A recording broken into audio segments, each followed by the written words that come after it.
welcome to a new episode of Delta Lodge Outdoors, brought to you by Julius. So, it's been a few weeks since we talked about mock scrapes and scrapes, so this will be episode number 3 of it. Like I said, don't know how many I'll do.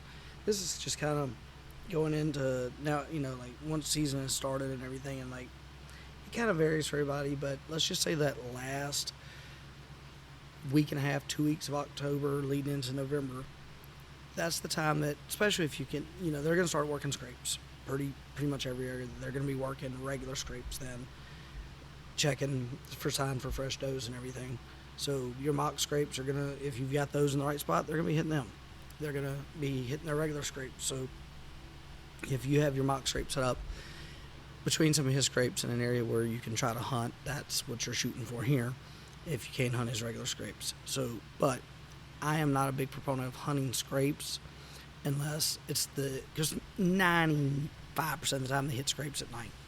So you have to have the right conditions for it. And when I say that, like you need a drastic weather change, cold front coming in, say a 30-degree change, or I'll start raining and rain storm heavy all night, where he's really not going to want to move around. So then you hit him the next morning. You're waiting the next morning. It's that 5% chance that he's in, that, like I said, 95% of the time they hit him at night. Well, if you get the right conditions, you're in that 5%, and he's going to check them bright and early.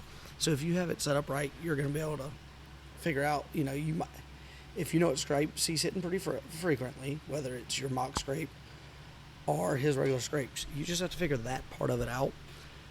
Once you get that part of the equation figured out, and that takes time, to figure out. Once you've got it figured out, especially if you can get them to move to your mock scrapes and work those on a frequent thing, which means you're going to use cameras and everything to try and figure out the frequency of when he's working these scrapes.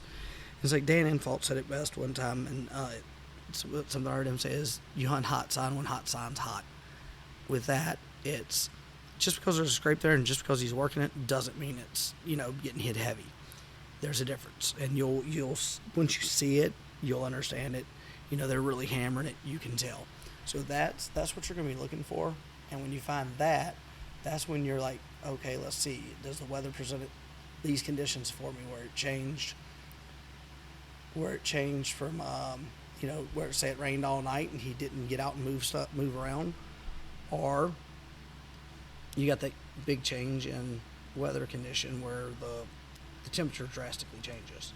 So there's a couple different things, like I said, on those. So if you get those right and you figured out his scrape movements, that's when scrape hunting can be that ooh and ah that they try to present it to on the canned hunts, as some guys would call them, where they're high fence. What they're going to be doing, da-da-da. Well, if you can present the opportunity to have the scrapes, that they're being freshly worked, and then you look for the right conditions for those to hunt those freshly worked scrapes. Like I said, you're looking for a change. I know this is a little bit of the repetitive, but that's what I'm wanting to push. Look for your changes. Know that you're changing your weather. Use your forecast to look ahead and everything. And if you're able to, and it's gonna rain, like everybody's got different opportunities to hunt. The way to hunt scrapes is it has to be when the time's right, because you could hunt them all year, but if the time's not right, you're just pressuring something that's, if he's going to check it, you're pressured it so much he's not going to. So what you're going to want to do is look for the weather conditions to be right. When the weather conditions are right, that 5% chance that he's hitting it in daylight is what you're going to be on, because you've made it where it's higher than that 5% because he 95% of the time they're going to hit him at night. 5% they hit them in the daylight. Well, if the conditions are right, you've pushed them to that 5%. So now you're hunting that 5%, which, we're going to sound like, what is that, Scott Steiner math for those of y'all that are fans of wrestling. He did that promo of 50%, of 30%, 80%, and he's got 110%. Well, however it goes. But you've used the weather to optimize that. You've pushed him into a daytime pattern. Well, if you know which scrapes he's hitting more frequently, then you know that he's going to have to hit them in the daytime that morning. So he's going to be on those early. So that's when you go in there, and that's when you set up to hunt a scrape. I do not hunt scrapes, but maybe once, twice a year, and that's if I've made the attempt to understand what they're working.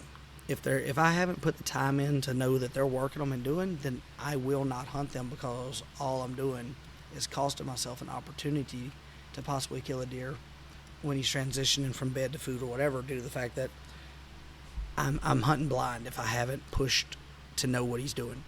So, like I said, I only hunt scrapes when I have pushed them to that 5% of the time, and when the weather has pushed them to have to work within that 5%. And then I've used my cameras and my understanding of the area and everything to, okay, he's working this scrape. So now I'm going to set up, and I've optimized that 5% into having a way better chance. So that's what I'm pushing on this one. Like, scrapes and mock scrapes are great to get an idea of what you got going on with deer. Then once you can get them patterned to know that, oh, he's hitting this one heavy, you start looking for certain weather events, and that can create what you need to kill a deer over a scrape.